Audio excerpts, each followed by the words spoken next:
boleh tengok sikit ni keadaan di Uganda ni. Ni Kampala, right? Kampala. Yes. One of the nama tempat di Kampala. Kampala. So tengoklah keadaan masyarakat dekat sini. Tengok sebelah situ dah ada railway tu. Railway punya laluan kereta api.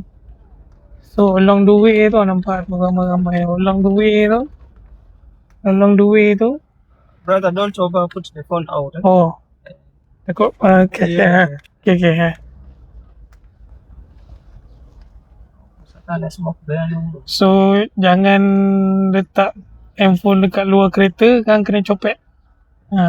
Tadi Soleh tu dah beritahu saya jangan letak handphone lah tu dia. Is it they are selling something at the rate?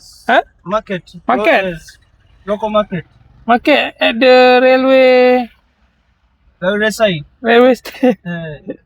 The train comes once in a month. Oh. Yes. So dia jual-jual ni. Orang kata ni pasar railway, pasar laluan kereta api. Sepanjang laluan kereta api tu dia orang ada menjaga. Tu.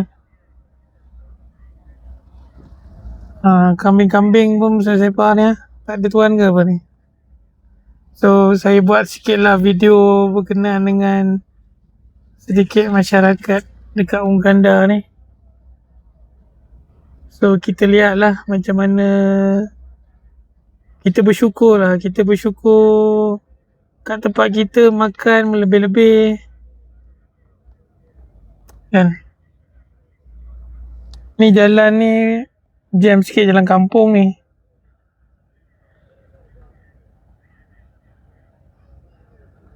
Sejam dah saya stuck dekat dalam jam ni. Sikit je bergerak dalam beberapa kilometer je.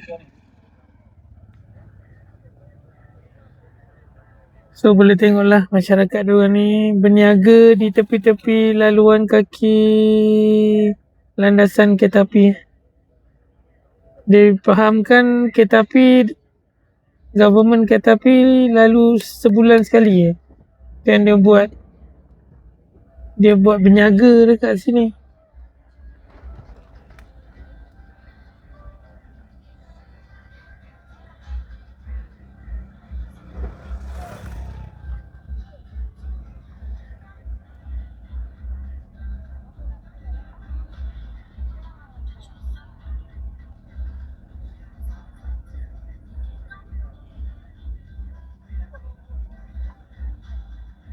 Sekarang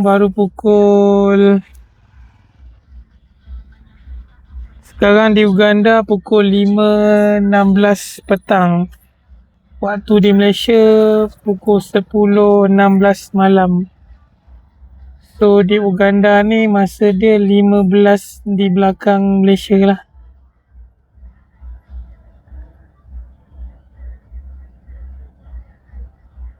Maghrib around what now? 6? Maghrib. 7.